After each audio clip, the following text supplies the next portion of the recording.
ஞானேஸ்வரியில் அத்தியாயம் 16 ஸ்லோகம் 8 அசூரி சம்பத்துக்களை விரிவாக எக்ஸ்பிளைன் செய்து கொண்டு வருகிறார். அதன் வரிசையில் இன்னைக்கு நம்ம பார்க்க போற பாயிண்ட்ஸ் வந்து வேதத்துக்கு சத்தியதை இல்லை என்று சொல்லுதல் அப்படிங்கிற பாயிண்ட்டும், தர்ம அதர்ம விவஸ்தையே இல்லை என்று பேசுவான் அப்படின்னுட்டும் வருது.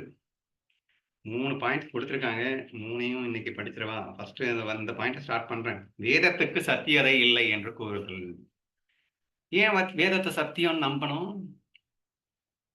அதுல என்ன வேதம் சொன்னா சத்தியமா? வேதம் சொன்னா சத்தியம் நாங்க நம்பிடணுமா? அப்படிங்கிற ஒரு ஃபீல் யாருக்கு வரும்னா, அசூரி சம்பத்துடையவனுக்கு தான் வருமே தவிர, தெய்வீக சம்பத்துடையவன் வேதத்தையே ஆதாரமாக கொள்வான்.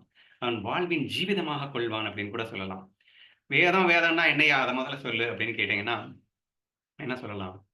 ஒரு ஒரு என்ஜினியர் வந்து ஒரு பொருளை தயாரிக்கிறான். ஒரு இன்வென்ஷன் பண்றான். ஒரு மிக்ஸி, கிரைண்டர் என்னமோ நீங்க செல்போன்லேருந்து எல்லாமோ நம்ம வச்சிருக்கோம் இல்லையா உபகரணங்கள். இது எல்லாத்தையுமே எவன் தயாரிச்சானோ அவனே இதை நீங்க எப்படி பயன்படுத்த வேண்டும் அப்படின்னு சொல்லிட்டு ஒரு கேட்லாக் அப்படின்னு சொல்லிட்டு ஒன்று கொடுப்பான். சரியா? நீங்க எந்த ஒரு பொருளை வாங்கினாலும் சரி, அதை உபயோகப்படுத்தும் முறை அப்படிங்கிறது தெளிவா இருக்கும். இது என்னது, இது என்னது, இதை எப்படி நீங்க இந்த இடத்துல ஆயில் போடணும், இந்த இடத்துல டெய்லி வந்து இதை பண்ணணும், அதை பண்ணணும்னு சொல்லிட்டு இன்ஸ்ட்ரக்ஷன்ஸ் டு ஹேண்டில் இட், எப்படி அதை ஹேண்டில் பண்ணணும் அப்படிங்கிற மாதிரியான ஒரு விஷயம் இருக்கும் இல்லையா? அதை நீங்க வேதம்னு வச்சுக்கோங்க. அப்படின்னா என்ன? இது ஒரு மெஷின் தானே, இதை படைச்சவன் ஆண்டவன், அவன் கொடுத்த கேட்லாக்கு பேரு வேதம். நீ இப்படி இப்படி இருந்தா நீ நல்லா இருப்ப. சரியா? அதை விட்டுட்டு நீ மாறி இப்படி இப்படி இருந்தேன்னா கராப் ஆயிடும். அப்படின்னா என்ன? கெட்டு போயிடும், மிஷின் கெட்டு போயிடும். சரியா? அப்படிங்கிற மாதிரி சொல்லப்படுவதுதான் வேதம் என்பதை புரிந்து கொள்ளுங்கள். இப்போ இந்த அசுரி லட்சணம் படைத்தவன் இருக்கானே, நம்ம மெஷினை வாங்கிட்டு இந்த கேட்லாக தூக்கி கிழிச்சு குப்பையில போட்டுட்டு என் இஷ்டத்துக்கு நான் யூஸ் பண்ணுவேன் அப்படின்னா அந்த மெஷின் என்ன ஆகும்? அதை அவர் வாயால படிக்கிறேன் கேள்வி. விஸ்வம் அனாதியாகவே இருந்து கொண்டிருக்கிறது. இது ஈஸ்வரனால் நியமிக்கப்பட்டு கொண்டு வருகிறது. அவனுடைய நியாயஸ்தானத்தில் வேதம் ஜீவர்களுடைய நியாய அநியாயங்களை விசாரித்து அது எவர்கள் அநியாயம் செய்தவர்கள் என்று தீர்மானிக்கின்ற செய்கிறதோ அவர்கள் நரகலோகத்திற்கு போய் அங்கே தண்டிக்கப்படுவார்கள் என்றும், எவர்கள் நியாயம் செய்தவர்களாய் ஏற்படுகிறார்களோ அவர்கள் சொர்க்கலோகம் சென்ற சுகங்கள் அனுபவிப்பார்கள் என்று இப்படி அனாதியாய் நடந்து வரும் லோக விவஸ்தையை கேட்டு இதை அனைத்தும் பொய் என்று சொல்வார்கள். சரியா? அப்போ அந்த கேட்டலாக்ல என்ன எழுதியிருக்கு? நான் வந்து நல்லா இருக்கணும்னா, கெட்டு போகாம இருக்கணும்னா என்ன செய்யணும்? ஸோ இதெல்லாம் செய்தா பாபம், இதெல்லாம் செய்தா புண்ணியம். மெஷின்லயே பார்த்தீங்கன்னா நீட்டா போட்டிருப்பான். இப்படி இப்படி எல்லாம் பண்ணேன்னா தப்பு, இப்படி இப்படிதான் பண்ணணும் அப்படின்னு சொல்லிட்டு அழகா பாயிண்ட்ஸை நோட் அவுட் பண்ணிட்டு இருப்பான். ஸோ அந்த மாதிரி இதெல்லாம் பண்ணேன்னா புண்ணியம், இதெல்லாம் பண்ணேன்னா பாவம் ஆயிடும். அப்போ பாவம் பண்ணா என்ன ஆகும்? நரகத்துல போயிட்டு வேதனைப்படுவே அப்படின்னு சொல்லிட்டு எக்ஸ்பிளைன் பண்ணியிருக்காரு. புண்ணியம் பண்ணா நீ நல்லா சந்தோஷமா இருப்ப அப்படின்னு இந்த வேதத்துல கொடுத்துருக்கு இல்லையா? இதையெல்லாம் நம்மால் படிச்சுட்டு அட லூசு பாய்களா இவன் சொன்னான் இதை கேட்டுட்டு இருக்கேங்க, இதெல்லாம் சுத்த பொய், எவனும் நம்பாதீங்க இதை. ஏன்னா சொன்னவன் யாரு, நீ யாரு எதுவுமே தெரியாது. ஆனா சொல்லுவான் இவன் தில்லா நம்பாதீங்க அப்படின்னு. ஃபர்ஸ்ட் ஆஃப் ஆல் நம்மளே நம்ம யாருன்னே தெரியல, நம்ம படைத்தவன் யாருன்னு தெரியல. எதுவுமே தெரியாம படைத்தவன் ஒரு விஷயத்த சொல்றான், அதை நான் ஏத்துக்க மாட்டேன் அப்படின்னு நம்ம பேசிட்டு இருக்கோம். என்ன பண்றது? பொய் என்று சொல்வான். சரியா? First point. அடுத்து, எங்கெங்களில் பிரமை பூண்டவர்கள் எங்கெங்கள் செய்து ஏமாறிப் போகிறார்கள். தேவ பைத்தியம் பிடித்தவர்கள் பொம்மைகளையும் லிங்கங்களையும் பூஜித்து மோசம் போகிறார்கள். அவன் என்னென்னலாம் சொல்றான் அப்படிங்கறத சொல்றான். ஸோ வேதத்துல இன்னும் இந்த விஷயங்கள்லாம் சொல்லியிருக்கு. எங்கம் அப்படின்னு சொன்னா, இப்போ மழையே இல்லை அப்படின்னா மழை வரவேற வைக்க வேண்டி யஜ்யம் செய்கிறார்கள் அப்படின்னு சொன்னா மழை வரும். ஸோ இந்த மாதிரி உலக நலனுக்காக நிறைய எங்கெங்கள் வந்து சொல்லப்பட்டிருக்கு. இன்ஃபேக்ட் சுயநலத்துக்காக கூட எங்கெங்கள் சொல்லப்பட்டிருக்கு வேதத்துல. சரியா? இவன் அந்த லிஸ்ட்ல கூட வரமாட்டான். இவன் சுகத்தை அனுபவிக்கிறதுக்கு கூட வேதத்துல நிறைய இருக்குங்க. ஸோ அதெல்லாம் பண்ணிட்டு நீ சுகத்தை அனுபவிக்கலாம். ஆனா அதுக்கும் இந்த பக்கமே வரமாட்டான். எல்லாமே பொய்யன்ல சொல்லிட்டு இருக்கான். ஸோ அந்த எங்கெங்கள் அனுஷ்டிப்பவர்களை வந்து என்ன சொல்லலாம் இப்போ? எங்கெங்கள் பிரமை பூண்டவர்கள் எங்கெங்கள் செய்து ஏமாறி போகிறார்கள். பிரமையில இருக்கவன் தான் எங்கெங்கள் பண்ணுவான் அப்படின்னு சொல்றாரு. தெய்வ பைத்தியம் பிடித்தவர்கள் பொம்மைகளையும் லிங்கங்களையும் பூஜை செய்கிறார்கள். தெய்வ பைத்தியம்னா என்ன? இன்னைக்கும் நிறைய பேர் பேசிட்டு தானே இருக்காங்க. ஏன்டா பாலை வந்து லிட்டர்லா போயிட்டு கல்லுல கொட்டுறீங்க, லூசு பயகளாடா நீங்க அப்படின்னு கேட்கக்கூடிய கோஷ்டி இன்னைக்கும் இருக்கு. சரியா? அப்போ லிங்கங்களைனா கல் சிலைகளை பூஜை செய்கிறார்கள் அப்படின்னு சொல்லி அர்த்தம். அதை வந்து பைத்தியம் பிடித்தவங்க தான் அப்படி பண்ணுவாங்க. தேவ பைத்தியம் பிடித்தவர்கள்னா இறைவனே, இறைவா இறைவா, ராம் ராம் ராம், கிருஷ்ணா கிருஷ்ணா கிருஷ்ணான்னு கத்திட்டு இருக்கான்லே அவனெல்லாம் பைத்தியங்கிறான். சரியா? சமாதி என்று ஒரு சுகம் இருக்கிறது என்று அறிவு மயக்கம் கொண்டு யோகிகள் காலவரையம் பூண்டு, காவி வஸ்திரம் பூண்டு விசேஷ சுகங்களை புசிக்காமல் நஷ்டப்பட்டு போகிறார்கள். தியான யோகத்தை பத்தி இப்படி பேசுறான். சரியா? அவன் பாவம் எல்லாத்தையும் விட்டுட்டு, எல்லாத்தையும் ஒரு காவிய வஸ்திரத்தை மட்டும் பூட்டிக்கிட்டு, எதுவுமே வேணாண்டா சாமின்னு இப்படி நிஷ்டையில் உட்காந்துடுறானா. சோ அவனை பார்த்தா, அட லூசு பயலே, ஏன்டா இப்படி இருக்கு, இருக்கிற சுகத்தை எல்லாம் விட்டுட்டு இப்படி உட்கார்ந்திருக்கியே அப்படின்னு அவனையும் ஒரு பைத்தியக்காரனாக காண்கின்றான் இவன். இவ்வுலகில் தன் தன் பாகுழிய பலத்தால் எதை தன்னதாக கட்டிக்கொள்ளலாமோ அதை பற்றி கொண்டு விஸ்வ சுகங்களை புசிப்பதை தவிர வேறு புண்ணியம் என்னடா இருக்கிறது? ஏய், என்ன புண்ணியம்? புண்ணியம்னு என்ன நினைச்சீங்க? எவ்வளவு சம்பாதிக்க முடியுமோ அவனை சம்பாதிச்சு சும்மா சேர்த்து வச்சுக்கிட்டு அனுபவிக்கிறவன்ல அவன் புண்ணியம் பண்ணவன். சம்பாதிக்க தெரியாதவன் பாவம் பண்ணவன். இப்படி சொல்லிட்டு போங்க. அதை விட்டுட்டு ஏன்னா புண்ணியத்துக்கும் பாவத்துக்கும் என்னமோ புதுசு புதுசா லாஜிக்க பேசிட்டு இருக்கேங்க. யஜ்ஞம் பண்றது, அதை பண்றதுன்னு அதெல்லாம் ஒரு கண்ணியம் கிடையாது. ஈஸ்வரன்லாம் கிடையாது, தெய்வமே கிடையாது. நீங்க கல்லுக்கு போய் பூஜை பண்ணிட்டு இருக்கீங்க அப்படி என்று இந்த அசுரி சம்பத்து படைத்தவன் இந்த விஷயங்களில் கொஞ்சமும் நாட்டமில்லாமல் இருக்கின்றான் அப்படின்னு சொல்லியிருக்காரு. தேகத்தில் தக்க பலம் இல்லாமையால் யோக்கிய போக்கிய ஜாதங்களை தன்னதாக செய்து கொள்ள முடியாமலும், ஆகவே அவற்றின் சுகத்தை அனுபவிக்க முடியாமலும் போவதால் ஏற்படும் துக்கமே பாபமாகும். புண்ணியம்னா என்ன சொன்னா? எத்தனை பேர் ஏமாத்துற, எத்தனை பேர் கொள்ளையடிக்கிற, கொலை பண்ற, தட் டசன்ட் மேட்டர். உன் சாமர்த்தியம் எவ்வளவு முடியுமோ அவ்வளவு சேர்க்கிறோம், வச்சுக்கிட்டு அனுபவிக்கிறோம் சுகத்தை. அப்படின்னா புண்ணியம் பண்ணியிருக்கோம்னு அர்த்தம். பாவத்துக்கு என்ன விளக்கம் கொடுக்குறான்னா, தேகத்தில் தக்க பலம் இல்லாமையால், ஏன்னா வயசாயிடுச்சுன்னா பலம் இருக்காது, இல்ல திடீர்னு ஏதோ ஆக்சிடென்ட்ல கை கால போயிடுச்சுன்னா பலம் காணாம போயிடும். போகிய ஜாதங்களை தன்னதாக செய்து கொள்ள முடியாமலும், ஆட்டோமேட்டிக்கலி வீக்கர் செக்ஷனா போயிட்டோம்ல, அப்புறம் நம்ம வந்து யாரையும் வந்து ஏச்சி பழக்க முடியாது. ஸோ அந்த செக்ஷன்ல இருக்கும்போது, ஆகவே அவற்றின் சுகத்தை அனுபவிக்க முடியாமலும் போவதால் ஏற்படும் துக்கத்திற்கு பாவம் என்று பெயர். இருக்கிறது காற்றுள்ள போதே தூற்றிக் கொள்ளணும்டா, இளமையா இருக்கும் போதே அடிச்சு புடிச்சு என்னென்னமோ பண்ணணும், பண்ணி சம்பாதிச்சுட்டு அப்புறம் திடீர்னு ஏதாவது ஏடா கூடமா ஆயிட்டு நம்மளால ஒண்ணும் பண்ண முடியாம போயிருச்சுன்னா அப்புறம் எதுவுமே அனுபவிக்க முடியாம போயிடும்.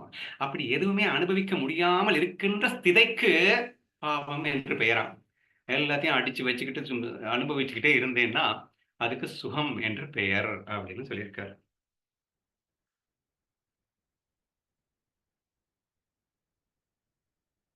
ஓகே.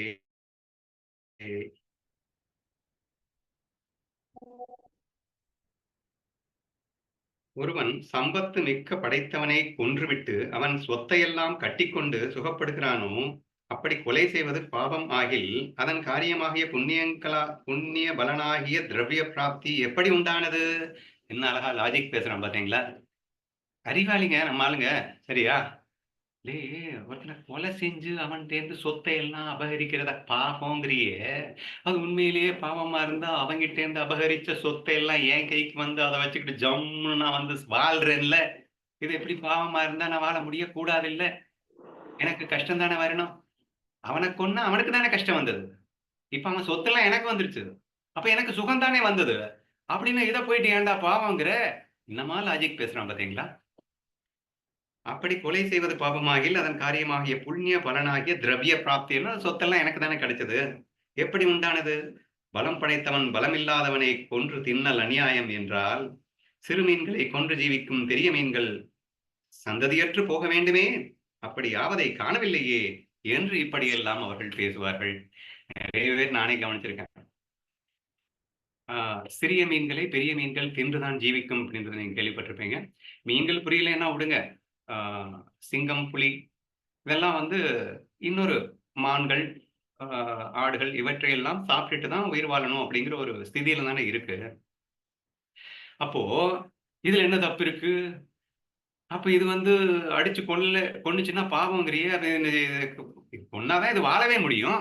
இல்லைன்னா இது வந்து அப்படியே செத்து போக சொல்றியா? டே, பலவான் பலவீனனை அடிச்சு சாப்பிடணுங்கிறது தான் நியதியே. இத போயிட்டு பாவம் புண்ணியம்னுட்டு இருக்க. இதுதானே எல்லா விலங்குகளும் பண்ணிட்டு இருக்கு. அதுதான் இங்க மனுஷனும் பண்ணணும். இதெல்லாம் தப்புலாம் ஒண்ணும் கிடையாது. உனக்கு சாமர்த்தியம் இருக்கு, நீ பண்ற. புண்ணியத்தை அனுபவி. சாமர்த்தியம் இல்லாம போச்சுன்னா பாவம்னு துக்கத்தை அனுபவிச்சுட்டு போ. அவ்வளவுதான். அப்படி என்று சொல்லுவான். அப்படிங்கிற மாதிரி ஒரு சூரிய லட்சணத்தை சொல்லியிருக்கார். மேபி இந்த அளவுக்கு மோசமா நம்ம எல்லாம் இருக்க மாட்டோம்னு வேணா ஒத்துக்கிறேன். பட் ஏதாவது ஓரமா எங்கேயாவது வந்து இந்த மாதிரி தாட்ஸ் ஓடுதா அப்படின்றத வேணா என்ஷூர் பண்ணிக்கோங்க. நம்ம குரூப் மெம்பர்ஸ் கண்டிப்பா இந்த மாதிரி ஓடுறதுக்கு சான்சஸ் இல்லை.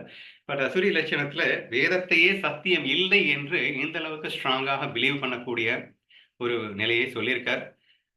அப்படி இருக்கிறவங்க யாரும் சத்சங்கத்துக்கே வரப்போறது இல்லை. ஸோ நம்ம சத்சங்கத்தை அட்டன் பண்றவங்க கண்டிப்பா அப்படி இல்லை அப்படின்னா எடுத்துக்கோங்க.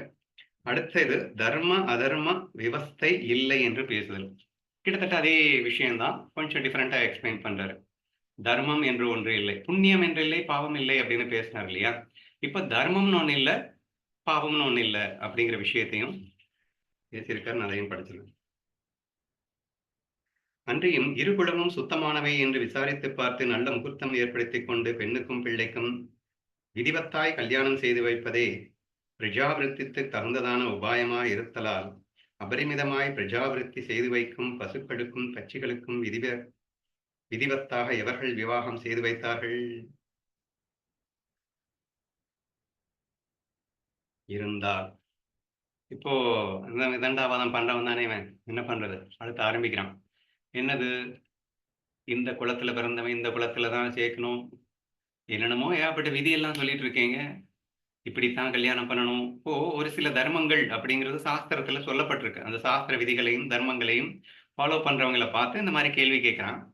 இப்ப கல்யாணம் பண்ணணும்னா இவங்க இந்த குலத்தை இந்த கோத்திரத்துல இப்படிதான் பார்த்து பண்ணணும் அப்படின்னு சொல்லிட்டு என்னமோ விதிகள்லாம் பேசிட்டு இருக்கீங்களே, இப்போ மிருகங்களுக்கு அந்த மாதிரி எல்லாம் ஏதாவது இருக்கா என்ன அப்படின்னு சொல்லிட்டு again he started raising the question. So இப்படித்தான் செய்ய வேண்டும் என்று விதிவத்தாய் கல்யாணம் செய்து வைப்பதே பிரஜாவிருத்திக்கு தகுந்ததான உபாயம் என்று நீங்கள் சொல்வது உண்மையே ஆனால் அப்படின்னு சொல்லிட்டு ஆரம்பிக்கணும். சரியா? அபரிமிதமாய் பிரஜாவிருத்தி செய்து வைக்கும் பசுக்களுக்கும் பட்சிகளுக்கும் விதிவத்தாய் எவர்கள் விவாகம் செய்து வைத்தார்கள்? அதாவது இந்த விதியெல்லாம் ஃபாலோ பண்ணாதான் குழந்தை பிறக்கும் அப்படின்னு விதியில சொல்லியிருக்கான். சரியா? ஏண்டா இப்படி எல்லாம் கரெக்டா குலம் கோத்திரம் இதெல்லாம் வச்சு இந்த முகூர்த்தம் கிருத்தம் எல்லாம் பார்த்து இப்படி பண்ணினாதான் பிரஜா விருத்தி குழந்தை எல்லாம் பிறக்கும் அப்படின்னு நீங்க சொல்றது உண்மைன்னா, இந்த பட்சிகளுக்கும் பசுக்களுக்கும் வந்து யாரு எந்த கோத்திரத்தை வச்சு எல்லாம் விவாகம் பண்ணி வச்சாங்கன்னு சும்மா பெத்து தள்ளிக்கிட்டே போகுது அது அப்படின்னு அவன் கேள்வி கேட்கிறான். எவர்கள் விவாகம் செய்து வைத்தார்கள்? இவ்வளவு குழந்தைகள் எது பெற்று தள்ளுகிறது? களவு செய்து சம்பாதித்த திரவியம் எவனுக்கு விஷமாய் ஏற்பட்டதப்பா? ஏப்பா, களவு செய்து நான் சம்பாதிச்ச அந்த பணம் என்னை கஷ்டமா படுத்துது, சுகந்தானடா படுத்துது. களவு செய்து சம்பாதித்த இந்த பணம் எனக்கு சுகத்தை தானே கொடுக்கின்றது. அது எங்க எனக்கு கஷ்டத்தை கொடுத்துச்சு? களவு செய்யறது பாவம், களவு செய்யறது பாவம்னா அந்த பணம் எனக்கு துக்கத்தை கொடுத்துச்சு, அது சுகமா தான்டா இருக்கு அப்படிங்கிறான். மிக்க பிரியத்துடன் பிறன் மனைவியை புசித்து எவனுக்கு உண்டாயிற்று. அவன் திங்கிங் அப்படியெல்லாம் போகுது பாருங்களேன். அப்போ இன்னொருவன் மனைவி, ஏன்னா சாஸ்திரத்துல சொல்லியிருக்கு பிறன் மனைவியை நோக்குதல் தப்பு அப்படிங்கிறதெல்லாம் வந்து சாஸ்திரத்துல இருக்கு இல்லையா? ஸோ அதை கண்டிக்கிறான். எல்லா தர்மத்தையும் வந்து கண்டிக்கும் போது பிறன் மனைவியை இப்போ தப்பு பண்ற போது அதனால அவனுக்கு குஷ்டரோகம் வந்து அவன் என்ன செத்தா போயிட்டான், நல்லா தானே இருக்கான் அவனு அப்படின்னு சொல்லிட்டு அடுத்த பாயிண்ட் எடுத்து வைக்கிறான். ஆகையால் எல்லாருக்கும் சுவாமியாக ஈஸ்வரன் ஒருவன் இருக்கிறான் என்பதும் அவன் தர்ம அதர்மங்களின் பலன்களாக சுகதுக்கங்களை கொடுக்கிறான் என்பதும் அவன் பரலோகத்தில் இப்பலன்களை அனுபவிக்கும்படி செய்து வைக்கின்றான் என்பதும் ஆகிய இவை அனைத்தும் உண்மையற்ற பேச்சே. பரலோகம் என்பதும் இல்லை, ஈஸ்வரனும் இல்லை, இருந்தால் கண்ணுக்கு ஏன் ஐயா தெரியவில்லை? செய்தவன் இறந்து போன பின் பலனை புசிப்பது எவன் என்று அவர்கள் சொல்லுவார்கள். ஆக்சுவலி நம்ம எல்லாம் வந்து we are strongly believing about the ஈஸ்வரா. ஈஸ்வரன் என்று ஒருவன் இருக்கின்றான், அவன் அன்றி அணுவும் அசையாது லூசுப்பையில நான் நீயா நினைச்சிட்டு இருக்கடா, உன்னை கூட அவன் தாண்டா இயக்கிட்டு இருக்கான் என்ற அந்த விஷயங்கள் எல்லாம் நமக்கு நல்லாவே தெரியும். பட் இந்த அசூரி லட்சணம் படைத்தவன் என்ன சொல்றான் அப்படின்னா, டோட்டலா அவன் பிலீவே பண்றதில்ல. ஈஸ்வரன் ஒருவன் இருக்கின்றான் என்பதை பிலீவ் பண்ற. அப்போ நல்லது செய், கெட்டது செய். மெயினா லா ஆஃப் கர்மாவும் பிலீவ் பண்ணல. தர்ம அதர்மங்களின் பலனை தூக்கிலிட்டு எடை போட்டு அதற்கு ஏற்றார்மோர் கல்ம பலனை புசிக்கச் செய்வான் ஈஸ்வரன். நான் ஈஸ்வரனை பத்தி பேசும்போது சொல்லியிருந்தேன். He has differently named us கர்ம பல தாதா அப்படின்னு ஈஸ்வரனுக்கு ஒரு பேர் சொன்னாங்க. நான் பாடக்கு போயிரும்போது கேட்கறதுக்கு ரொம்ப நல்லா இருந்தது. சரியா, கர்ம பல தாதா அப்படின்னா நமக்கு எல்லாருக்கும் கர்ம பலனை கொடுக்கறதுக்கு அரசனாக அவன் தானே இருக்கின்றான். எப்போ எந்த நேரத்துல எப்படி நங்கு நங்கு நடிக்கணும்னு கொடுத்துக்கிட்டு அவன் தானே இருக்கான். சரியா? அப்போ அந்த மாதிரி விஷயங்கள்ல நம்ம ஸ்ட்ராங்கா பிலீவ் பண்றோம். பட் இவன் பாவம் அதை நம்புறதே இல்லை. டோட்டலாவே அவன் சுத்தமா நம்பாம எப்படி பேசுறான் அப்படின்னா, தர்ம அதர்மங்களின் பலன்களுக்கு ஏற்றாற்போல் சுக துக்கங்களை அவன் கொடுக்கின்றான். இதுல ஆஃப் கர்மா பேஸ் பண்ணி இவனுக்கு நல்லது கெட்டது நடக்கிறதுக்கு காரணம் அவனுடைய தர்ம அதர்மங்களுக்கு ஏற்ற நல்லது கெட்டது நீ பண்ணதை பேஸ் பண்ணி தான் நடக்குது அப்படிங்கிறத அவன் நம்புறதே இல்லை. இது மட்டும் இல்ல, அது வேற என்னமோ சொல்லிக்கிறாங்கப்பா. இந்த ஜென்மத்துல மட்டும் இல்லப்பா, அடுத்த ஜென்மத்திலையும் நீ பண்ற இன்னைக்கு பண்ற நல்லது அடுத்த ஜென்மத்துக்கு வரும். போன ஜென்மத்துல நீ என்ன பாவம் பண்ணியோ இந்த ஜென்மத்துல என்னடா லூசுத்தனமா பேசிட்டு இருக்கீங்க. புஜிக்கின்றவனே நீனே செத்து போயிட்ட, நீ செத்து போட்டதுக்கு அப்புறமா இந்த பலன் அடுத்த ஜென்மத்துல வரும்னு நீங்க சொல்லுவீங்களாக்க தான் நம்பனமாக்கும். ஸோ இந்த ஜென்மத்திலேயே உனக்கு நல்லது கெட்டது எல்லாமே உன்னுடைய தர்மாதரங்களின் பேர் வருதுன்னே நம்பல, பின்ன அவன் அடுத்த ஜென்மத்துல நம்பவா போறான்? ஸோ அதையும் இங்க சேர்த்து சொல்லியிருக்கான். ஸோ இப்பலன்களை அனுபவிக்கும்படி செய்து வைக்கிறவன் என்பது ஆகிய இவை அனைத்தும் உண்மையற்ற பேச்சே. பரலோகம் என்பதும் இல்லை, ஈஸ்வரனும் இல்லை, இருந்தால் அவன் கண்ணுக்கேன் தெரியவில்லை. ஸோ அதெல்லாம் உண்மையே இல்லப்பா, எவனுமே இல்லை. அதே மாதிரி செய்தவன் இறந்து போன பின் பலனை புசிப்பவன் எவன் என்று அவர்கள் சொல்வார்கள். நானே செத்து போயிட்டேன் எல்லா பாவமும் பண்ணிட்டு, அதுக்கப்புறம் நான் அடுத்த ஜென்மத்துல பிறந்து நான் புஜிப்பேனா? இதை நான் நம்பணுமாக்கும். பலனை புஜிப்பது எவன்டா? நான் தான் செத்து போயிட்டேன்ல எல்லா பாவத்தையும் பண்ணிட்டு. அதெல்லாம் ஒரு மண்ணா கட்டியும் கிடையாது, யாரையும் நம்பாதீங்க என்ற இந்த ஒரு அசூரிய லட்சணத்தை சொல்லியிருக்கிறார். அடுத்த பாயிண்ட் வேணா நாளைக்கு நான் படிக்கிறேன். உலக அனைத்தும் காமத்தால் ஏற்பட்டதே என்று ஒரு விஞ்ஞாபம் செய்கின்றான். எனிவே இந்த அளவுக்கு ஒஷ்டா நம்ம இல்லை அப்படின்னு வேணா சந்தோஷப்பட்டுக்கலாம் அப்படின்னு நினைக்கிறேன். We will see the continuation tomorrow.